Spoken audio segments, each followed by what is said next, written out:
Your view of the world does matter. If you never thought about the world, if you never thought about these issues, you're not qualified to be a federal judge. And I think you ought to come here and answer. I think all of you should come here and answer them forthrightly. If I ask you, let me ask you one last question, and I will quickly, Mr. Chairman. Do you believe, you sit on the District of Columbia Court of Appeals. Is the District of Columbia Court of Appeals systemically racist? Senator, as a sitting judge, I think it would be inappropriate for me to comment. I can say all of my colleagues take the cases open-mindedly and on the facts. Do you think it's systemically racist? I don't think that it is, Senator, but I also don't know if I'm qualified to give that type of assessment. Well, you sit on the court, right? I think all of my colleagues take their cases with an open mind, without any prejudice, and faithfully apply the law to the facts. Well, I'm disappointed you won't answer my question. Hey everyone, welcome back to Capitol Insights. Today we're diving into an intense moment from a recent Senate confirmation hearing. Senator John Kennedy's questioning of Judge Alicon was filled with challenging questions and careful responses. If you're interested in the intersections of law, politics, and justice, stay tuned. And before we jump in, don't forget to hit that button and turn on the notifications so you never miss an update. Let's start by painting the picture. During this crucial hearing, Senator John Kennedy took the floor to question Judge Alicon, a nominee for the federal bench. His first question? It was straightforward but heavy. Would Judge Alicon's personal beliefs influence her judicial decisions? Judge Alicon's response was clear. No, Senator, my personal beliefs have never played a role in my decisions as a judge. This set the tone for the challenging dialogue that was to come. Kennedy pressed further, asking Judge Alicon if she believed minorities need special help to succeed. Here's where things got tricky. The judge skillfully sidestepped giving a personal opinion, emphasizing that this issue was pending before the Supreme Court and she must remain neutral. Kennedy wasn't satisfied. He repeated his question, pushing for a personal stance. But Judge Alicon held firm, reiterating her role as a judge and not as a policymaker or commentator. The topic shifted to systemic racism, a pivotal and controversial issue. Kennedy asked, "Do you believe in systemic racism?" Judge Alicon described it as a sociological theory that racism plays a systemic role, but noted that she doesn't have a personal opinion on the matter. It was clear that Kennedy wanted a more definitive response. He argued that a judge's worldview matters, and that understanding societal dynamics is crucial for anyone on the bench. The tension in the room was palpable as Kennedy voiced his dissatisfaction with her reluctance to answer. He pointed out that without considering these issues, a judge may not be fully prepared to serve. But Judge Alicon stood her ground, maintaining that it was inappropriate for her to comment on personal views as a sitting judge. Judge Alicon, am I saying that right? Yes, Senator. Okay. Will you allow your personal or political beliefs to affect your decisions? No, Senator. My personal beliefs have never played a role in the positions I took as an advocate, nor do they play a role in the positions I take as a judge when I'm neutrally deciding a case. Okay. I'm glad we got that off the table. Let me ask you a few questions about how you view the world. Do you believe that minorities need special help to succeed?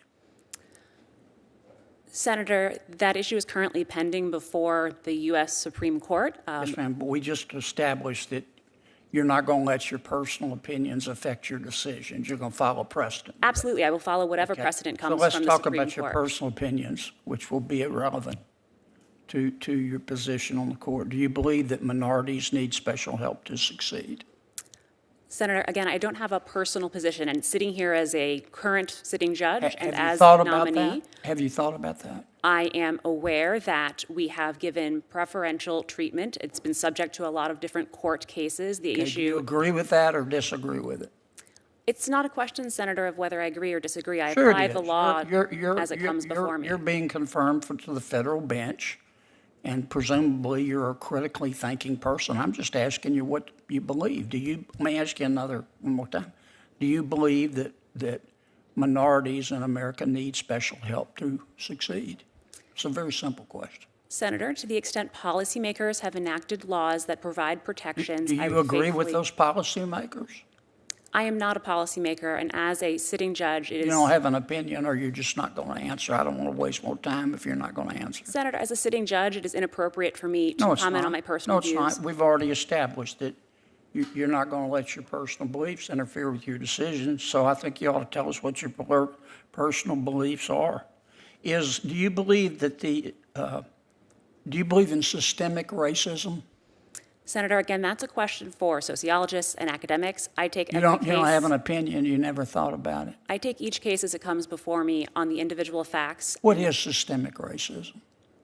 My understanding is that it's a sociological theory that racism plays a systemic role. But beyond that, I'm not an academic. I'm not a sociologist. I am a judge, and I apply the facts and the law to the cases that come before me. Right, but you don't have an opinion. No, Senator, I do not. Do you have an opinion on anything you'd like to share with us? Senator, as a sitting judge, it's inappropriate for me to comment on any personal views I might No, it's hold not. because We I would just not. established the first question I asked you was, your view of the world does matter. If you never thought about the world, if you never thought about these issues, you're not qualified to be a federal judge. And I think you ought to come here and answer. I think all of you should come here and answer them forthrightly. If I ask you, let me ask you one last question, and I will quickly, Mr. Chairman. Do you believe you sit on the District of Columbia Court of Appeals? Is the District of Columbia Court of Appeals systemically racist?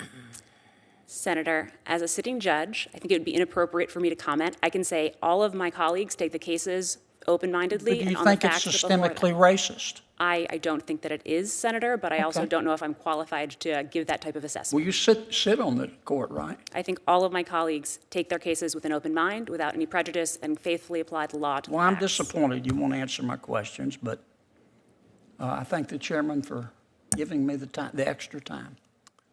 Thank you, Senator Kennedy. Senator Hirono? Kennedy, clearly disappointed, concluded by thanking Judge Alicon for her time, noting his dissatisfaction with her non-answers. This moment underscored the tension between political expectations and judicial restraint. So, what do you think? Should judges express their personal beliefs when questioned, or is it more important for them to remain strictly neutral? This hearing is a perfect example of the complexities in balancing judicial impartiality with transparency. If you found today's breakdown insightful, make sure to give this video a thumbs up, drop a comment with your thoughts below, and don't forget to subscribe to Capital Insights for more deep dives into the biggest stories making waves in the world of politics and law. Thanks for watching, and I'll see you in the next video.